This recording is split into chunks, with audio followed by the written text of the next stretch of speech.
नमस्कार. Maharashtra times online मध्ये आपले स्वागत आहे. सर्व राज्याचं लक्ष लागलेल्या भोकर मतदारसंघात काँग्रेसकडून उमेदवार कोण असणार याकडे सर्वांचं लक्ष लागलं होतं. काँग्रेसकडून पप्पू पाटील कोंडेकर यांना उमेदवारी देण्यात आलेली आहे. आपल्यासोबत स्वतः उमेदवार पप्पू पाटील कोंडेकर आहे. आपलं आपलं जे महाराष्ट्र टाइम्स मध्ये आपलं स्वागत आहे. आपल्याला उमेदवारी जाहीर झाली, काय पहिली प्रतिक्रिया? मी आपल्या माध्यमातून आमच्या काँग्रेस पक्षाचे राष्ट्रीय अध्यक्ष आदरणीय मल्लिकार्जुन खरगे साहेब, आमच्यासारख्या सर्वसामान्य तमाम तरुणांचे प्रेरणास्थान, देशाचे आशास्थान, देशाचे विरोधी पक्षनेते आदरणीय राहुल गांधीजी, महाराष्ट्राचे प्रभारी आदरणीय चेन्नी थला साहेब, काँग्रेस पक्षाचे महाराष्ट्राचे कणखर प्रदेशाध्यक्ष आदरणीय नानाभाऊ पटोले, आदरणीय बाळासाहेब थोरात साहेब, आमच्या मराठवाड्याचे नेते आदरणीय भैया देशमुख साहेब, आमच्या तरुणांचे नेते आदरणीय विश्वजितजी कदम साहेब, आदरणीय विजय वडेट्टीवार साहेब, त्याचबरोबर बंटी पाटील साहेब आणि महाराष्ट्रातल्या सर्व तमाम काँग्रेसच्या प्रमुख नेते मंडळींचं मी आपल्या मार्फत मनपूर्वक त्यांचा आभार मानतो की माझ्यासारख्या एका अतिशय सर्वसामान्य कुटुंबातल्या एका शेतकरी कुटुंबातून आलेल्या एका तरुणावर त्यांनी एवढी मोठी जिम्मेदारी टाकली. त्याबद्दल मी त्यांच्या सर्वांचे मनपूर्वक आभार मानतो. समोर माजी मुख्यमंत्री अशोक चव्हाण यांची कन्या आहे आणि तुम्ही साधारण शेतकरी मुलगा, कसं आव्हान असणार आहे तुम्ही? समोर उमेदवार कोण आहे याला काही जास्त महत्व नाही. खरं तर हा भोकर विधानसभा मतदारसंघ हा काँग्रेस पक्षाचा बालेकिल्ला आजपर्यंत राहिलेला आहे आणि या काँग्रेस पक्षाच्या बालेकिल्ल्यामध्ये मी आपल्याला सांगू इच्छितो की काँग्रेस पक्षानं जे काही मला उमेदवारी दिली असेल, माझे वडील किंवा माझ्या घरचं कोणीही कुटुंबीय, काय कोणता राजकीय वारसा मला फार मोठा नाही.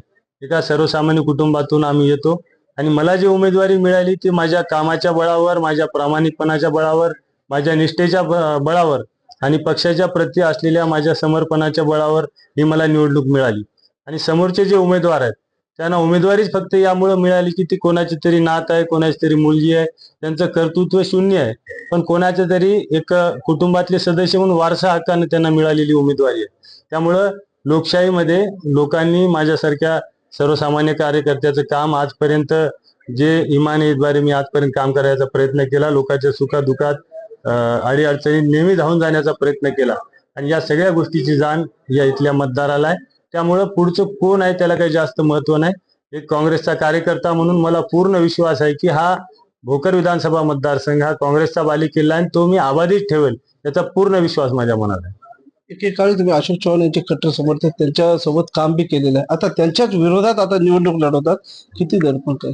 हा, दडपण अजिबात नाही. मी अशोक चव्हाण यांचा समर्थक यासाठी होतो की काँग्रेस पक्षात माझ्या वडिलांपासून म्हणजे खरं तरी दुसरी पिढी काँग्रेस पक्षात आहे आणि काँग्रेस पक्षात अशोकराव चव्हाण जेव्हापर्यंत होते तर पर्यायानं ते आमचे नेते होते. तर जेव्हापर्यंत ते काँग्रेस पक्षात होते तेव्हापर्यंत आम्ही त्यांच्यासोबत प्रामाणिक काम केलं. पण त्यांनी ज्या वेळेस विचाराशी फारकत घेतली आणि दुसऱ्या पक्षात भारतीय जनता पक्षात प्रवेश केला त्यावेळेस पासून आमचा आणि त्यांचा कुठलाही संबंध असण्याचं काही कारण नाही, कारण आमची विचारधारा वेगळी आणि त्यांची विचारधारा वेगळी. त्यामुळं ते कोण आहेत त्याला काही जास्त महत्व नाही, पण काँग्रेसचा हा बालेकिल्ला आहे हा अबाधित राहील याचा पूर्ण विश्वास माझ्या मनात आहे. भाजपने घराणेशाही अंतर्गत त्यांच्या मुलीला हे दिली, उमेदवारी दिली आणि काँग्रेसने एका शेतकऱ्या मुलाला दिलेली.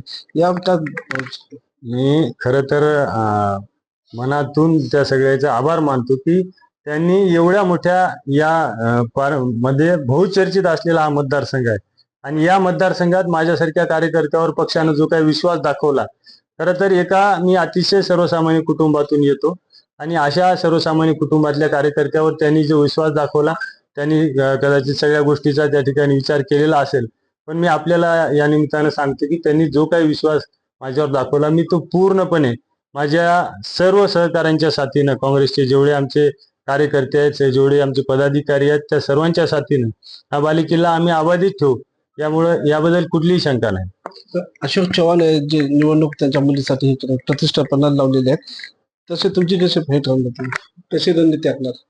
नाही, अशोक चव्हाण त्यांच्या मुलीसाठी प्रतिष्ठा लावतील याबद्दल काही शंका नाही. पण काँग्रेस पक्ष हा इथल्या सर्वांच्या मनामनात रुजलेला या पक्षाची विचारधारा आणि या पक्षाचे पाळमुळं फार खोलपर्यंत या भोकर विधानसभा मतदारसंघात रुळलेले आहेत.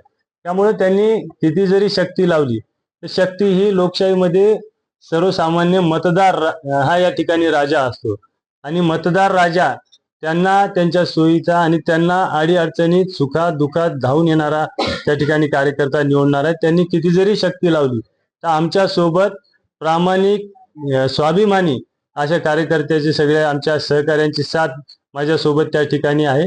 आणि त्यांनी काही जरी तिथं नियोजन केलं साम दाम दंड त्याला तोडीस तोड पूर्ण उरण्याची पूर्ण धमक आमच्या कार्यकर्त्यामध्ये आहे. त्यामुळं त्यांनी काही जरी केलं तर हा बालेकिल्ला अबाधित राहील याच्याबद्दल कुठलीही शंका नाही. ते आपण म्हणत होता की अशोक चव्हाण भाजपात गेल्याने नाराज आहेत, त्याबद्दल काय वाटतं?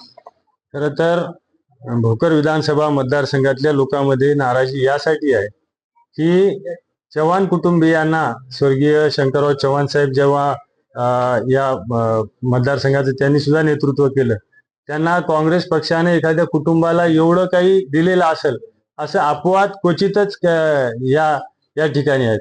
त्यापैकी एक चव्हाण कुटुंबीय आहे. त्यांना आदरणीय शंकरराव चव्हाण साहेब होते, राज्याचे त्यांना दोनदा मुख्यमंत्री झाले, देशाचे केंद्रीय मंत्री झाले. त्यानंतर अशोक चव्हाण सुद्धा स्वतः दोनदा मुख्यमंत्री राहिले. जेव्हा जेव्हा जेव्हा काँग्रेसची सत्ता राहिली तेव्हा तेव्हा ते पक्षाच्या प्रमुख पदावर राहिले.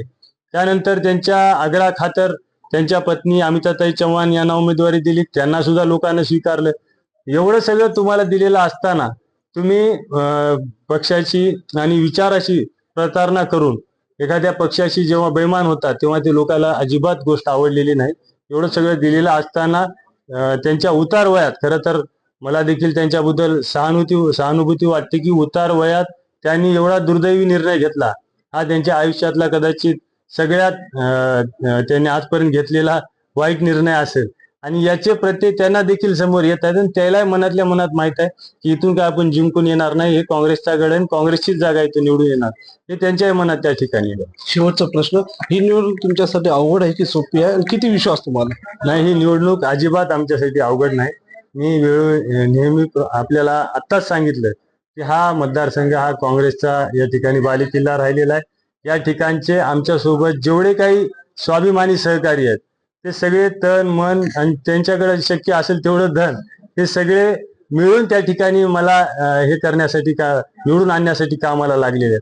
मी आपल्याला सांगू इच्छितो की मला जेव्हा उमेदवारी पक्षानं दिली तर सर्वसामान्य मतदाराच्या मनात आणि सर्वसामान्य कार्यकर्ते सहकारी यांच्या मनात एक विश्वास निर्माण झाला की आज जर पक्षाने याला न्याय दिला असेल तर उद्या कदाचित माझा विचार त्या ठिकाणी होऊ शकतो. हा विश्वास पक्षाने दिला त्याबद्दल सर्वजण जिद्दीने पेटून उठतील आणि काँग्रेस पक्ष या ठिकाणी हा बालेकिल्ला अबाधित ठेवल याबद्दल 100% खात्री आमच्या मनात आहे. हे होते पप्पू पाटील कोंडेकर, अर्जुन राठोड, महाराष्ट्र टाइम्स, नांदेड.